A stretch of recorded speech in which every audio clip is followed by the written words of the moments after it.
Hi, everybody. I am actually going to change the title of this because this is not the topic I want to do right now.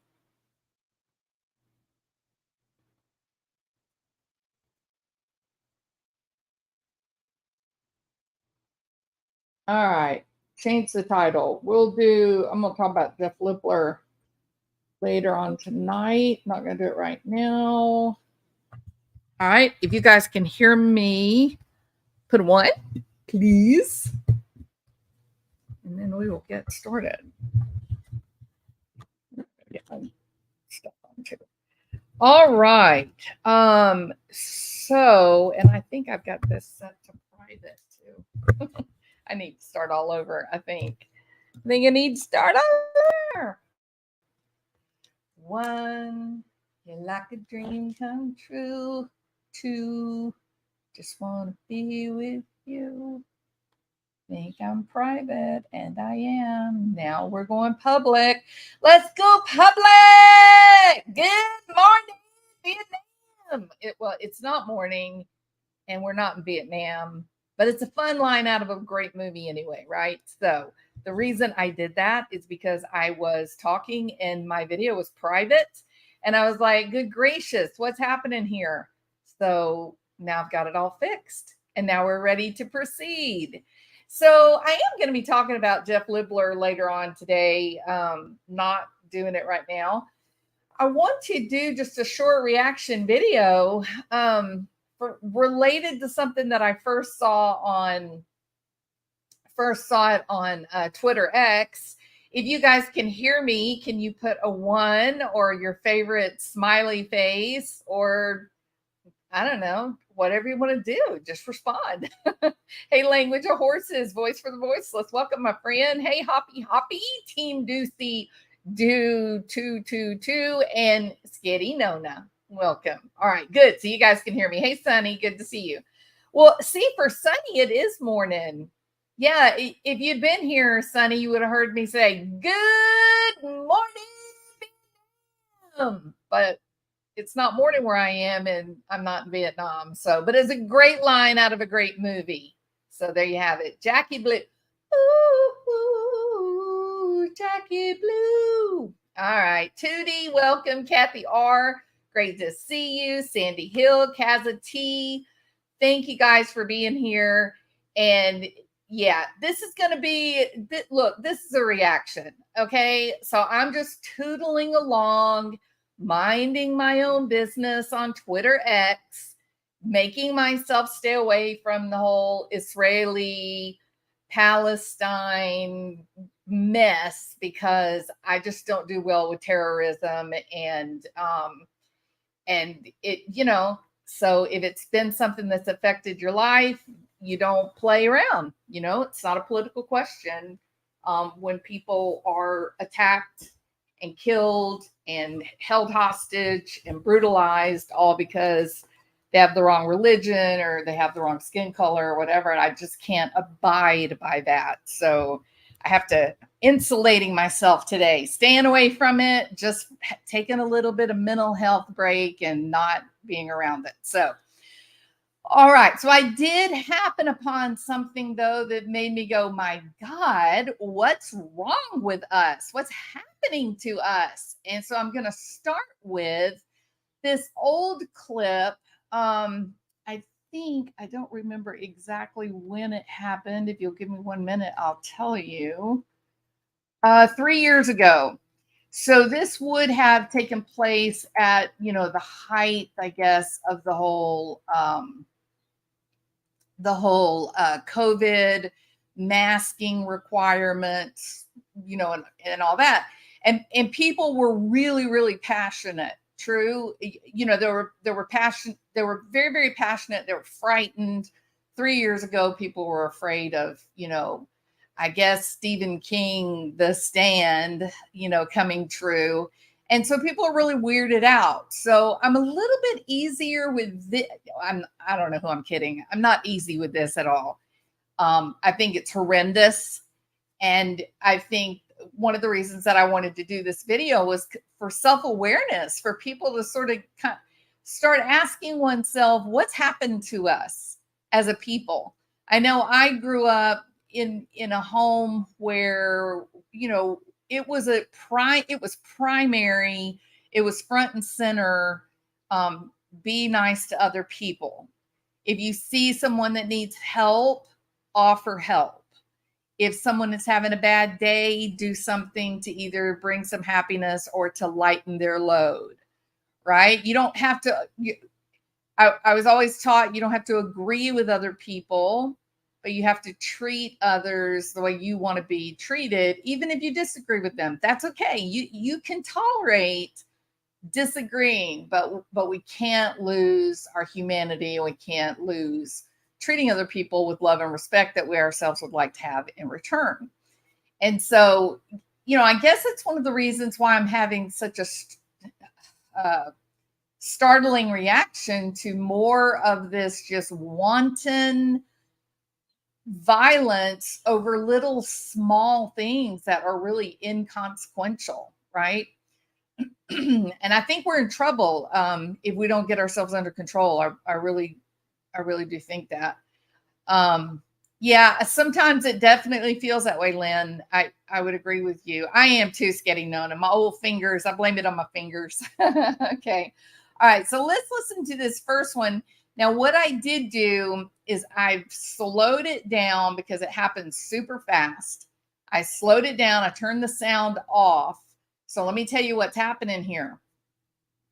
There are these two guys that are sitting here having a conversation. You'll notice the street is completely empty. There's very few people that are out and about. It's during the lockdown. And these two guys who are friends, they're sitting on a bench and they're having a conversation about the state of affairs, that we're on lockdown and people are wearing masks, and do you believe in masks? And so they're just kind of doing exactly what we all did 3 years ago. And as they're sitting there, not bothering anyone, they're not close to anyone. It's just two friends that are there together. This man and woman come walking by, and the woman throws coffee in the guy's face. The guy that does not have on a mask. Well, the two friends were not wearing masks, and they throw coffee on one of the guy's faces, and the coffee was so hot that he ended up having to go to the doctor. He had burns, you know, on his face and everything. So what I think is so interesting is these people were taught that we're supposed to be tolerant. That is a big buzzword that gets thrown about, is to be tolerant and accepting of others. We always hear about how certain people are violent or they're bad people. And this is just bizarre to me, because it's the very people that are pointing fingers and saying, you are violent, you are dangerous, you're a bad person. These are the very people that keep getting caught on camera freaking out and being out of control. So I'm going to be quiet a minute and let you watch this for a second. Okay, you see this like wet stuff right here? That's the coffee flying through the air. Okay. So literally these guys are alone. There's no other people around. They're just talking to each other. They're friends, like day-to-day friends. And neither one of them believe in wearing masks. They say that the holes that are in the mask are much, much bigger than the size of a coronavirus particle, and it doesn't stop it from going through. So they don't wear masks. Okay, so let's watch and see what happens. So you see how much of the coffee is like in his face, right? I cannot, the way that it's described is that the woman threw the coffee. I don't know about that, because it seems like to me she is just looking straight forward, walking ahead. The man she is with is turned around in anticipation. But later on at the end of the clip, she does say, I don't give an F. I'll do it again. I'll throw coffee in your face again. I don't know who actually threw it. Obviously, the man who gets burned, he thinks that it's the guy that did it because he goes after him physically. But later, the girl says, I'll do it again. So it's a little bit difficult to parse out who actually did it, but watch the reaction. It's the craziest thing.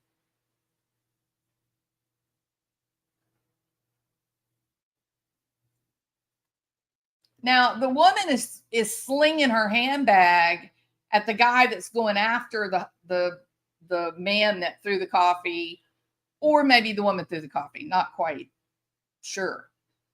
But automatically, as this man is going for the other man, right, in retaliation, he's just had his face burned. So it was burned so bad he had to go to the hospital. Okay, he's just had his face burned. He's just sitting there talking, minding his own business. You see, his friend over here hadn't even gotten up yet, right? He's still like, "What happened?" And the woman is assaulting this guy.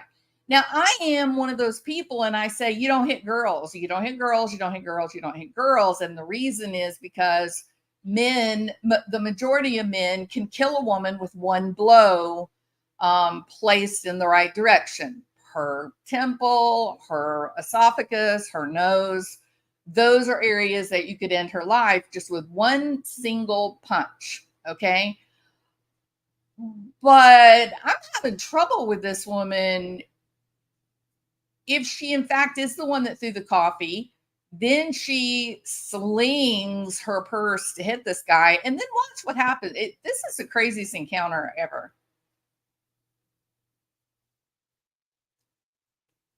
So she's standing back, letting the husband do the fighting. She decides she's going to get in on it. The man with the burned face is trying to fight the man who he thinks is the one that threw the coffee. And finally, he's just like, he's yelling at this point. He's saying, get your woman off me. Tell her to get off of me. So I think it's so funny that the man in the couple is standing back and she's now fighting with this man. It's so crazy. It's so crazy. And all of this was started not because the guy was being not because the guy was like being offensive or yelling out at them or anything like that. He's simply sitting there having a conversation with his friend. That's it. And so he gets his face burned. He goes after the man. I think for me, even though this article says that it was the woman that threw the coffee, and at the end of the video, she says, I'll do it again. I really sort of think the context clues do show that the man is the one that threw the coffee. The way he's looking back, like he's anticipating a reaction. The girl doesn't even seem to be really aware at that point. So, pretty strange. So all of this, think about it. Yeah, she does go for his head. That's right, Sketty Nona. Yeah, she takes her bag and tries to hit him over the head with it. All of this because obviously the woman and her mate believe in masks, right? They're really passionate about masks. And that's okay. There's a lot of people that are. But is it okay to assault someone because they're not doing what you believe they ought to do? She hit him with the purse before he ever gets to the guy. Yes. The way people have been behaving, it makes me want to believe the conspiracy theories about 5G. It's nuts out there. Alicia, it is so nuts. I am watching this stuff. The videos that are coming up on Twitter of people just for no reason, they're just pummeling another person, just pounding on them. It is very worrisome. It is very disturbing. And it is intolerance. I would agree with Blonde PT. This is representative of the intolerance of our world today. It is intolerance. It is this man and woman being intolerant of another citizen choosing not to wear the mask, choosing not to be vaccinated or not. We have to stop for a minute and ask ourselves, if you're does one group of people have the right or have the freedom or the legal standing to physically assault another group of people because they disagree about something? And at this point, not 3 years ago, but now, there's been a lot of research that has come out about the vaccination and whatnot, and about coronavirus. And the vaccinations did not, in fact, help people like others believe they would. And they carry with them a really, really high level rate of heart damage, among other problems. So again, I don't think anyone should not be vaxxed. That's not my position to state. I'm vaxxed, boosted. Yeah, but my concern is the citizenry being tolerant of others. We cannot live. This nation is too large. Both physical land mass as well as just the number of the population. We are just far too big to believe that we're ever going to live in a echo chamber where every single person is going to have exactly the same experience and the same belief. The people that live on the coasts, and most people do live on the coast, they're dramatically different in their lifestyle and their belief systems than those of us that live in the flyover states, the middle of the country.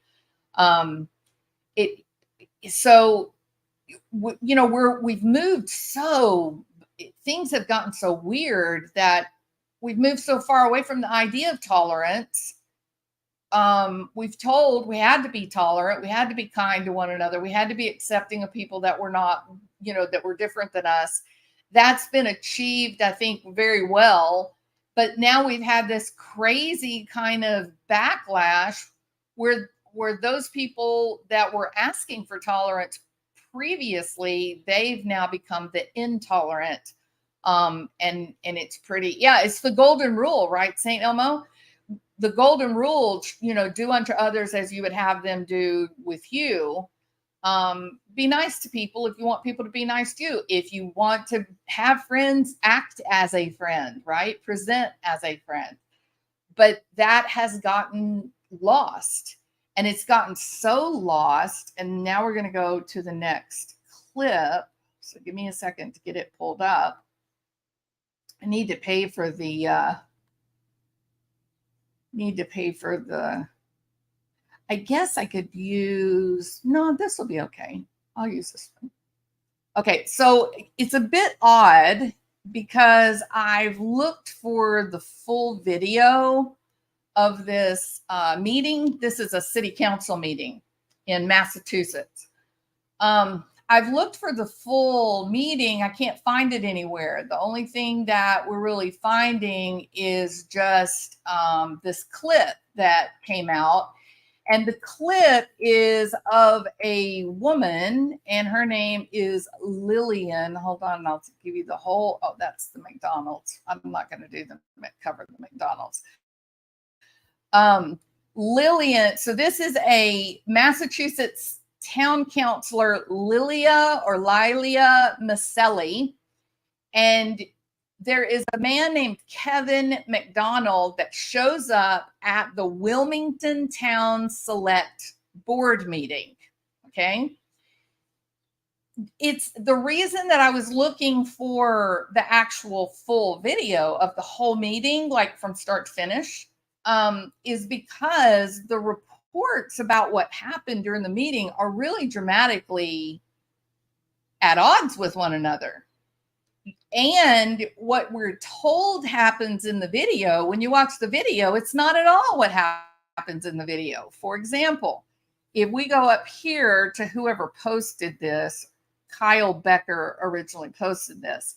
It says Massachusetts politician melts down after listening to residents' stance against COVID vaccines, right? So Kevin McDonald, who is a college professor, 65 years old, college professor, and he shows up because he is unhappy that the mandated vaccinations for the city officials, including firemen and police officers, that it is causing them to lose their health insurance. Think about it. There's real ramifications. We also have pilots that are vaccinated that have been told they are not allowed to fly during certain high-level events where they might have VIPs on board the plane. It's okay if they fly me and you now, okay? Don't get this wrong. But if you happen to be a VIP from some country around the world, then you get to have unvaccinated pilots. This is real. This is a true thing. So Kevin McDonald is addressing the town council, and he's, saying that this is that the vaccinations are harming the firemen's ability to get proper health insurance or to keep their health insurance. So then the article goes on to say, town selectman Lilia Maselli unleashes on 60-year-old Wilmington resident Kevin McDonald for daring to bring up an alleged conflict of interest. McDonald contends that the COVID vaccines were having a deleterious effect on firefighters' insurance. He also accused Maselli of a conflict of interest since she works for a company that he claims is a risk to the fire department because of gas leaks. Then he goes on to say something that doesn't happen. Like, this doesn't happen and I can't find the full town meeting. I wanted to watch it from start to finish. But they claim that Gregory Bendel, another board member, becomes annoyed with Kevin McDonald and says, "Don't you raise your voice at me, pal. I'll throw you out." But that never happens on the video. And then Maselli says, "Mr. Chair, I'm going to excuse myself because I don't have time to waste sitting here listening to this." And you do hear that on the video. So see, the little write-up is inaccurate. The write-up is wrong. When you read this is not what happened. So then Maselli says, "It's a good thing nobody in town likes you or listens to you." That's so funny because that is kindergarten BS. This woman is supposed to be an attorney. And then McDonald says, "Why don't you go get some ice cream?" That was his anger. That was the height of his expression of anger. He wasn't out of control. He wasn't physically animated. He wasn't losing his mind. Wasn't using cuss words, wasn't telling anybody, to go make love to themselves. Nothing. Though his retort was simply, "Why don't you go get some ice cream?" And whew, she twisted off. that was it. Okay. And then it says, let's see. So now we're going to listen to it because it's pretty.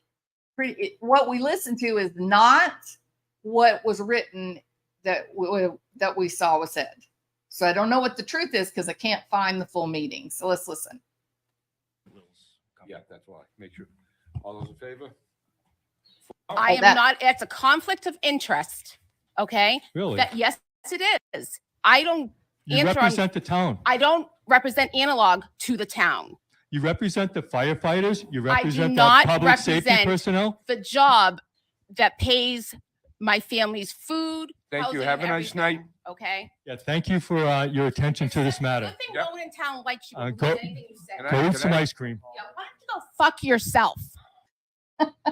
Okay. She doesn't like ice cream, guys. Okay. She does not like ice cream. That is clear. I do want to go back to show. Okay, so you see this board right here. I've got it on another page. Hold on, I'll show it to you. Right here.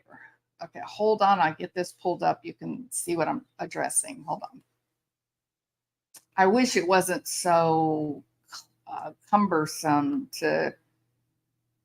I wish I could get like 5 or 6 of these set up before we started the live. Then you wouldn't have to wait while I was pulling them up. All right. So now this, they did provide us this image. And this is earlier in the exchange before, Lilia freaks out. And he's doing like a little presentation, right? And it's all in support of the city workers, the firemen, police, whatnot, that having mandatory vaccination, it's harming them. They're having trouble keeping their insurance because of the, effects of the vaccinations, blah, blah, blah. And so he's got multiple of these exhibits that he's holding up as he's telling them. He's talking about like research projects and the findings of various research and whatnot. And in this particular one, he's holding up one of these little info squares that if you scan it with your phone, it takes you directly to the website, right? And so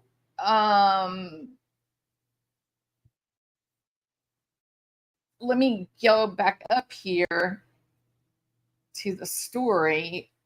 It says a Massachusetts town councilor has been seen on video screaming at an anti-vaxxer and storming out of the board meeting after being accused of a conflict of interest that was related to a company she represents. Kevin McDonald turned up at Wilmington's town select board on Tuesday. He took the microphone in the public gallery and began addressing local representatives about a potential financial impact on the town. He was wearing a sports jacket and jeans. The 60-year-old quickly began, now here's the word, ranting about consequences from the vaccines affecting the insurance of the local firemen. Well, my question is, if he's ranting, if his behavior is out of sorts and inappropriate, then why did you take the video off the internet? Why didn't you leave up the whole entire proceeding from start to finish so that everybody could see that Kevin McDonald is an unhinged crazy man? That's my first thing. So McDonald's has a previous charge for assault and battery after chasing a local workman with his excavator in 2019.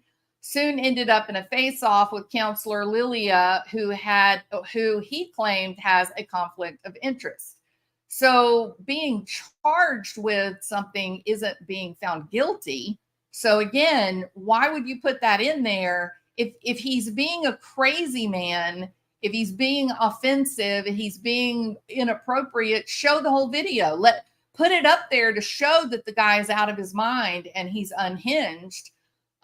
Why did you restrict the video only to Lilia looking like she's crazy and unhinged? I don't know how that works for you. You show this little clip that makes her look, overwhelmed. And then you write this story that is really all about how terrible McDonald is. It's so bizarre. This is the weirdest thing I've come across in a long time. So it goes on to say, after a terse exchange, Maselli, who is the lady that's screaming and yelling, Maselli asked the local McDonald, why don't you go F yourself? And then, and this y'all didn't hear because I stopped the video, she says, somebody call the police before he hurts us. And then she storms out of the room. So he's, the only thing we hear him say is, why don't you go get some ice cream? Or, well, before that, he says, thank you for your time, I think is what he said. Thank you for your time. And why don't you go get some ice cream? And then she is twisting off. I mean, she is very, very angry and very upset. And she's picking her papers up. She's storming out. And then she screams at him, somebody called the police, have him arrested. He's going to hurt someone. Wait a minute. Lilia, you were the one who looks like you're going to hurt someone. Kevin McDonald is standing there with his little boards to direct your phone to Rumble. I don't understand the logic. Unless it was manipulative, unless it was all BS. So then he goes on to say, in the recording posted by local news site Wilmington Community Television, McDonald is seen brandishing a firearm. No, not a firearm. a piece of poster board. He's brandishing a poster board, people. All right. And the QR code on this poster board leads to a video on Rumble. And then listen to this little nugget. The video streaming service that is favored by conspiracists with the quotation, died suddenly. Yes, he brandished his poster that directed people to conspiracies. Maselli appeared here again. All right, I'm willing to accept this, but can you give us the video, please? Maselli appears to calmly reject McDonald's outlandish complaints about the vaccine, but becomes increasingly irritated. Board member Gregory Bendel becomes annoyed, saying, "Don't you raise your voice at me, pal. I'll throw you out." And then Maselli says, "Mr. Chair, I'm going to excuse myself because I don't have time to waste sitting here listening to this." What? He said, "Thank you for your time." When McDonald continued, again, listen to the semantics here. When McDonald continued to hit her with a barrage of questions, she turns to address him and says, "I am not going to answer anything for you. You are out of line." McDonald then accuses her of a conflict of interest for working for a company name that McDonald says is a risk to the fire department due to gas leaks. Look at her face.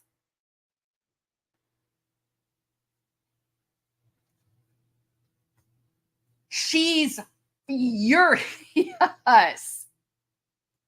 And so when I read this, I thought, oh, I want to see the whole video. I want to see the meeting where McDonald was out of line, where he was so crazy and unhinged. I mean, he's brandishing poster boards and he's hitting her with a barrage of questions. But she is calmly trying to reason with him. Why didn't you show us all that? I want you to look at the look on her face. This woman, it as if she has just learned that her husband is having an affair with Kevin McDonald. Okay? She's out of her mind. She wants to hurt someone. And which makes it kind of amusing that when she grabs her papers together, she says, "Somebody call the cops and have him arrested before he hurts us." This is so crazy. And look at this poor guy over here. This poor guy was like, "Man, I really should have just stayed in and watched the Astros game. I should have just called. I should have just told them, I ate bad clam chowder and I won't be able to make it to the meeting. And instead, I missed the game and came here anyway. Damn it. Next time, I'm going to go with my gut. Next time, it's going to be bad clam chowder." All right. And then here she is, so lovely and beautiful and appropriate. And this is the man brandishing poster boards. hitting that poor woman with a barrage of questions. Telling y'all, I want to see the video. I want to see the video from the beginning to the end. As the rambling continues, Maselli says, I am not here as an employee. I am here as a select person. As the face-off continues, McDonald's tells her, because he has been so aggressive and so inappropriate and so violent, he says to her, have a nice night. Thank you for your attention to this matter. Maselli responds, it's a good thing nobody in this town likes you or listens to anything you say. Lady, that's the way you say when you're in the 5th grade. Nobody likes you. You just think they're your friend. They're not really your friend. You just think they're your friend. Oh, no, but I have more friends than you do. Come on. If you're over the age of 35 and you start telling people they have no friends, that no one likes them, you've already lost the argument. You should just quit right there. Okay. It's just going to go from bad to worse. So she pulls out the big guns. Nobody likes you, but they all like me so much. And does McDonald freak out at that point? Does he go, damn you, people do like me. People love me, Lilia. People love me. Does he do that? No, he says, he retorts, why don't you go get some ice cream? I'm telling you, this man's level of aggression and intended violence scares me to death. I'm terrified of Kevin McDonald. Kevin McDonald, wherever you are out there, please don't come to Texas, whatever you do. You are a monster, Kevin. A monster. And Lilia Maselli, being the calm, level-headed, well-put-together adult woman that she is, she says, Kevin, why don't you just go beep yourself? Because I heard through the grapevine that Lilia, well, she really, really hates ice cream. All right, wishing brain freeze on her. He was so violent, Nana. Absolutely. Okay, so enough of my facetiousness, right? What do you guys think of that? I mean, there's so much to unpack, isn't there? Remember the lady with the coffee. She throws coffee on these two guys who were just sitting there minding their own business. They're not breathing on her. They're not, doing anything to harm anyone. They're just there together. They're not in a crowd of people, nothing like that. They're just living their best life, enjoying a cup of coffee, saying, how about the damn virus? That's all they are doing. Beep. Okay. One more thing I'm going to show you while y'all are putting your thoughts in order about what you think about this issue of people being out of their minds. Calm the hell down, America. My God in heaven. All right, here we go. This is the coffee event that started this video. And I'm going to be quiet and I'm going to let you watch it play out. I'm going to slow it down teensy-weensy bit just because it goes so fast. All right, I'm going to be quiet now.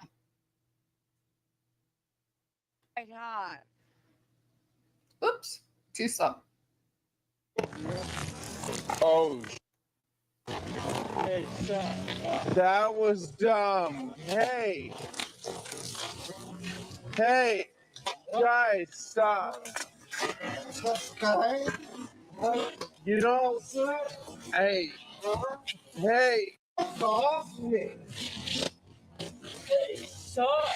Get off me. Hey, get off me. Get off me. A bloody fight erupts after a woman in Manhattan Beach throws coffee at a man not wearing a mask. You shouldn't have thrown the drink in his face. I don't give a. You should not have thrown the drink. That was. You shouldn't do that with somebody that likes COVID now. You better go to the doctor. The verbal sparring continues after the fight. You shouldn't have thrown the drink in his face. That was pretty stupid. I don't know where you got off on doing that. I hope that someone saw that. I would do it 10 times over, mother. Go ahead. She sounds McElroy and drunk. his friend James Hernandez, who are anti-mask, say they were having a conversation about how they feel about people wearing masks while at a downtown Manhattan Beach coffee shop on Friday morning. This couple overheard us and they took offense to it, and it really triggered them. They say after getting their coffee, they walked a couple of blocks away where they found a bench to drink their coffee and eat their burrito on. They say that's when the couple approached them. You don't need to be wearing a mask. No, we don't. How do I eat a burrito with my mask on? Hernandez wears a body cam all the time and caught the incident on camera. They were asking us to put our masks on. We just found that ridiculous because we're eating burritos and drinking coffee and we're outdoors. So we said no. The men say that's when tempers flared and the hot coffee assault occurred. The couple then called the cops. The cops did their cop thing. You know, they separated us and took statements at the same time, and asked if we want to press charges. I said no. I just really appreciate an apology. Both of them. Self-defense. I'm gonna tell you something. The dude with the burned face, who, he's like, no, I don't need an apology. I'm sorry. No, I don't want to press charges. I just like for them to apologize, right? I'm going to tell y'all something. That guy is a hell of a lot better human being than I am, because I would be like, of course I want to press charges. Absolutely. I'm burned. Yes, I want to press charges. So tell me what you guys think about this. I don't know what's wrong with us. We, the collective, where we all just seem to, people are just unhinged. They're just unable to manage letting other people live their lives. People have developed this really frightening level of self-absorption that what I believe must match what you believe in order for there to be acceptance. And listen, I got news for you. My husband and I, we met when we were kids, right? We were little. We've grown up our whole lives basically together with little moments of time away from each other. And right now, today, as an old lady, he and I disagree on a lot of things. But we don't throw crap at each other. We don't tell each other to go F yourself. I mean, so what's happened? What's wrong with people? There's I'm going to be very careful as I say this, because I want to talk about what's happening, not the person. I think it's horrible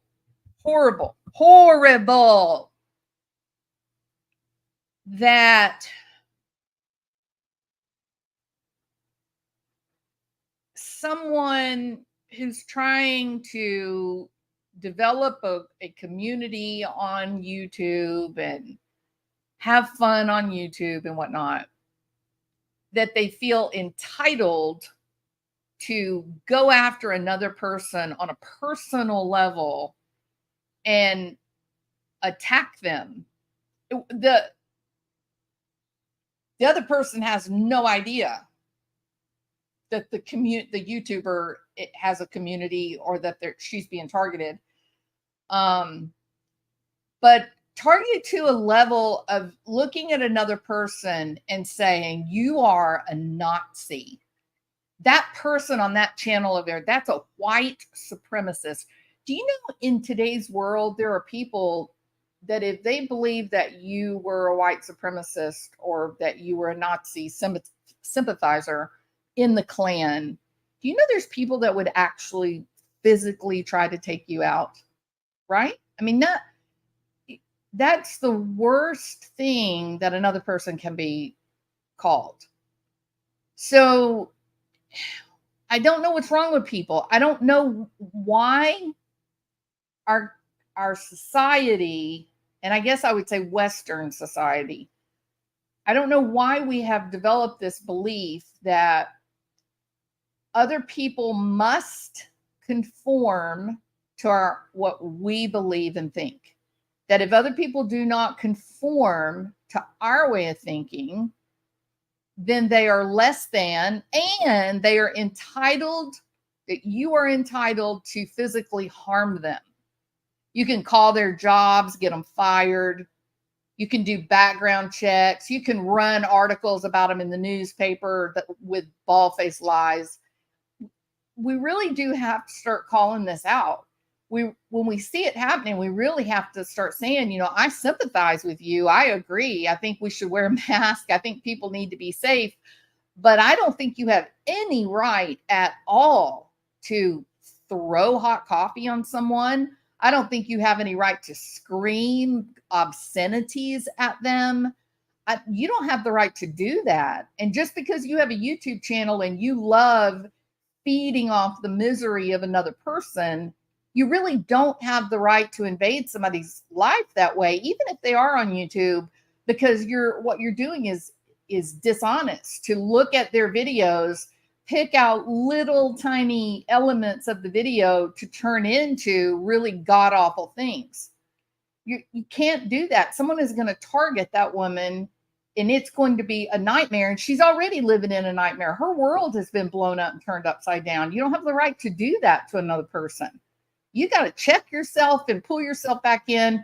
And it is time for people in general to start voicing these moments. We got to start saying something instead of, you know, pretending like we don't see it, or, oh, I don't want them to target me, so I'm not going to say it. We got to quit. Things have gotten crazy, y'all. Things are out of control, in my opinion. People are being reinforced to see differences rather than getting along, right? It is very frightening. Hi, Diane Marie. People feel entitled to lose control. That is I agree with you completely. I think that's another part of this. I think that through subtle, just subtle shaping, how do I say this? Using influences like memes, movies, television, seeing a freak out, seeing somebody make the decision to just lose their mind. It's being accepted now. 20 years ago, if somebody had acted like Lilia Maselli in a meeting, an official meeting, she would have been asked to resign her position. Am I right or wrong? We would not have tolerated that from a official that is representing a majority of the population, or a majority of our constituents. That would not have been accepted. It would not have been accepted. So now we have this happening to the level that not only does this woman act out in a way that is just, well, embarrassing. I feel embarrassed for her. But then she ends it right before she makes her grand theatrical Hollywood exit. She makes this melodramatic proclamation. Someone call the cops before he hurts us. And then she leaves. And you're left with this impression that, okay, so there's a guy there. He's brandishing his poster boards. And he's saying, we got to not have mandatory vaccinations because we know that they are having an effect on people. And here is my Rumble site where I have made recordings about these research projects. And you can go there and learn more about it. And then when he begins to get verbally assaulted by this woman, then he says, go, thank you for your time and go have some ice cream. And that got turned into an article in the Daily Mail that you don't even recognize. Like when you read the article, it doesn't even sound like what the video shows. Right? It's so strange. And so my question would be, who called up there and said, Lilia, you got to step down, babe. That is crazy what you did. It is crazy. And the reality is that there are doctors that are doing research and have found that these vaccinations have had a serious effect on people. So you can't treat people that way. You can't yell obscenities and then allude to the fact that they're going to be dangerous and they're going to hurt people. And in all fairness, I've said it in the beginning, I looked for probably the past 3 hours. I have been trying to find the whole town council meeting. I wanted to see the entire video. No one returned my emails. I've looked on every site, can't find them anywhere. So does it seem weird to you that they put up this little snippet where she's saying, you go fuck yourself. And he's going, you, ma'am, go have some ice cream. And then you read the article and the article says he was an evil, bad man. And she was the wilting flower that managed to hold it all together. And in the end, the police had to be called because Kevin McDonald was going to hurt someone. Weird. So crazy. So if you run across the video of the whole meeting, please let me know. We will watch the whole thing on my channel. Okay. I want to see this. I want to see Kevin McDonald being a horrible human being, because you guys know me. If he was a jerk, if he was rude, if he was out of line, and she did try to hold it together, and the only thing that we got recorded was her twisting off, I'm going to be standing beside Lilia. We'll be like sisters, babe. I got your back, Lilia. But it doesn't match with what they showed us at all, which makes me, I love ice cream too, Hoppy Hoppy. So when I watch this and he's like, you go, I hope you go have some ice cream. And she said, you go F yourself. I thought to myself, oh, he should have offered her Ben and Jerry's. Yeah, that she would have been happy if he had said, why don't you go have some Ben and Jerry's Cherries Garcia? You will feel better, Lilia. He may have gotten a different response. So, all right. Yes, it is true. I love Cherries Garcia. Love, love, love. All right. Sorry, I got an email that, oh, I'm so tired of working. Oh my God. If y'all liked Lilia twisting off, I'm there. I'm just about there to twist off. Let's see. Did they take it down? I don't know, Blonde. I mean, this just came up and I immediately started looking for the full city clip and it's not there. So I'm wondering if if we keep asking for it, maybe they'll go ahead and release the whole clip. I mean, the whole meeting. Maybe Peggy says, maybe she is lactose intolerant and perceived it as a real threat. You could be right, Peggy. She needs some Lactaid. He should have given her a bottle of Lactaid, as he said, I hope you get some ice cream. Then she could have said, this is a friendly gesture. These days, all it takes to be horrible and dangerous is to have a different opinion. And having a different opinion is what I am good at. Hey, Rhonda Grace, me and you, girl, same. I can't help it, right? I see the thing that doesn't fit. The little childhood, what two things go together? My brain always went right to the thing that did not fit. I didn't choose the two things that went together. I was always choosing what shouldn't be there. Okay, I'm old, but those words sound even worse coming out of a woman's mouth. I don't know that it has anything to do with being old, Diane. I mean, I don't know how anybody, man or woman, I don't know how you can really expect to be taken seriously as a professional. I mean, she's an attorney, right?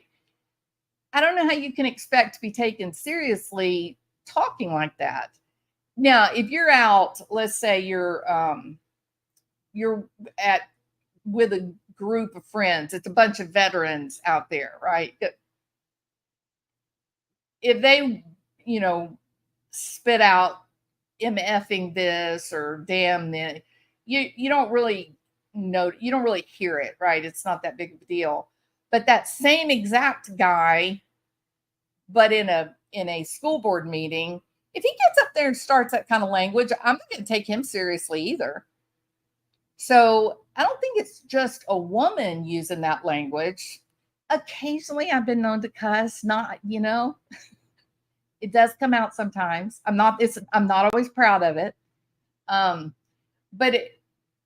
But she was in her official capacity. She was serving the people that had elected her to that position, and this was a massive fail.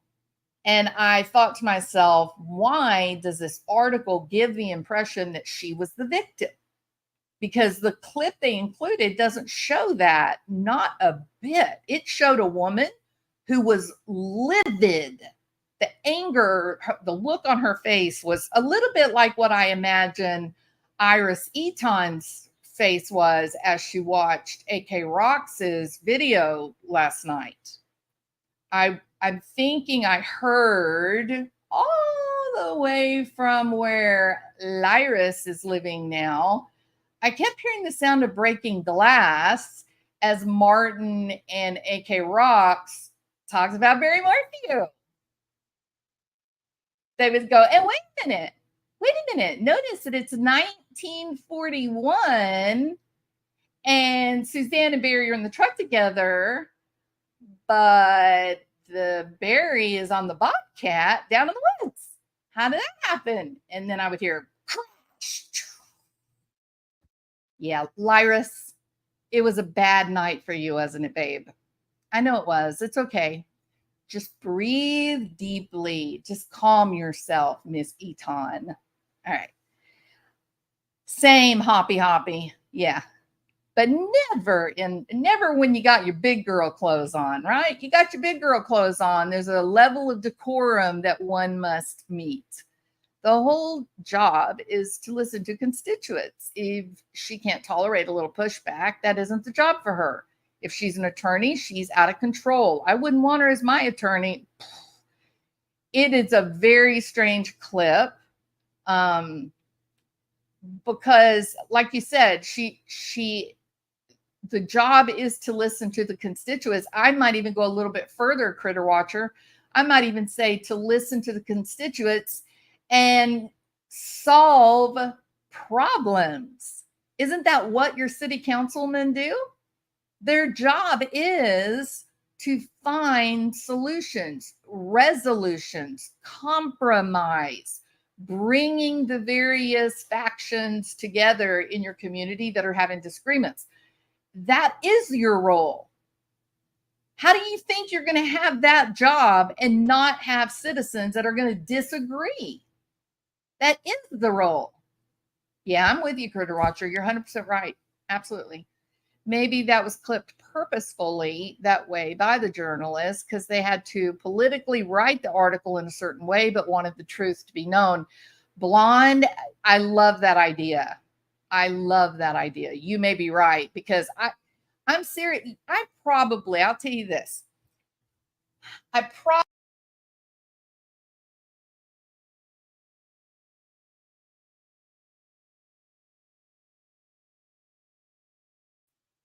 Can you hear me now? If you hear me, put a 1. For some reason, my microphone went off. Nope, you don't hear me yet?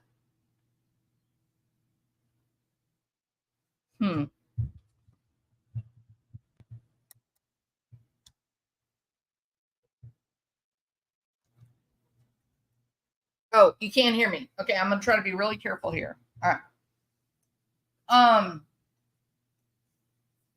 Yeah, I probably thank y'all.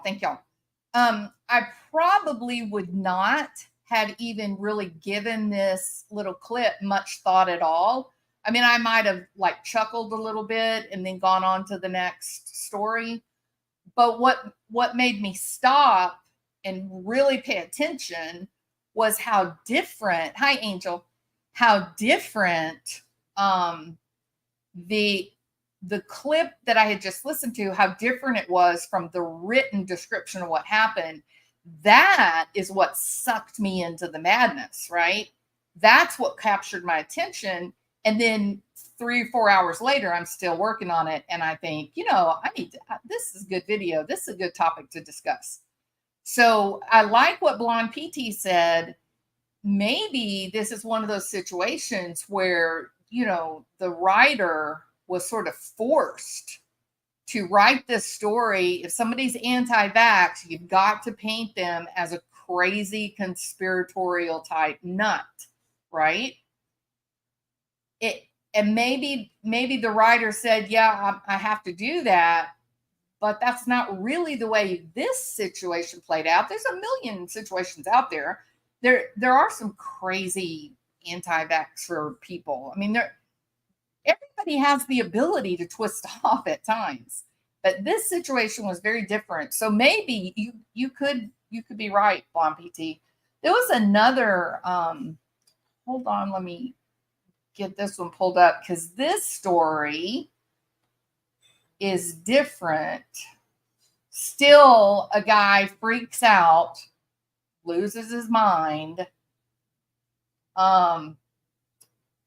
In McDonald's, and this was from 2021, September 2021, and there's a video, so hold on, let me get to the video.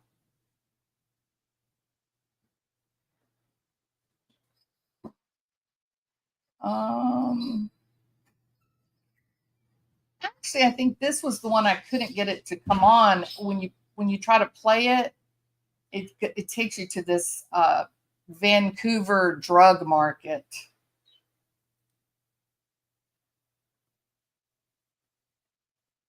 Not that one. Hold on, I'm trying to find it. If it's the drug market one.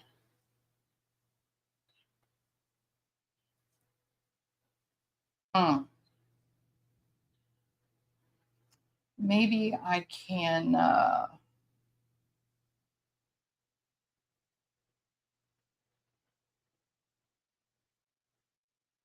watched this one.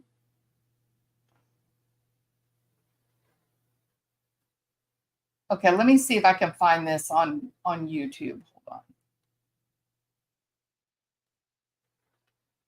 YouTube. That's a mess. What happened there?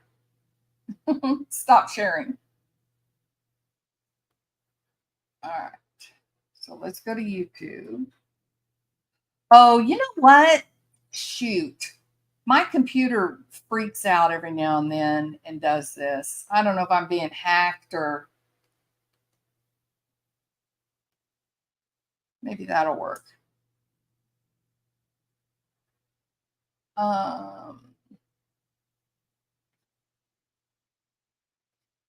No. This was a disagreement about a mask, anti-mask.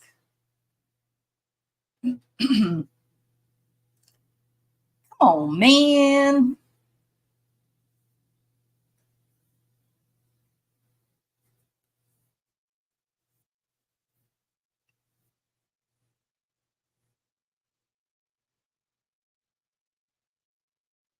It's all fighting over a straw. Oh, here's one. Dispute over gym's mask policy. Let's see what happens here. Oh, are you going to open? My computer's gone crazy, people. I think I'm being hacked. Okay, I found it. Hold on. Let me share it with y'all. Present.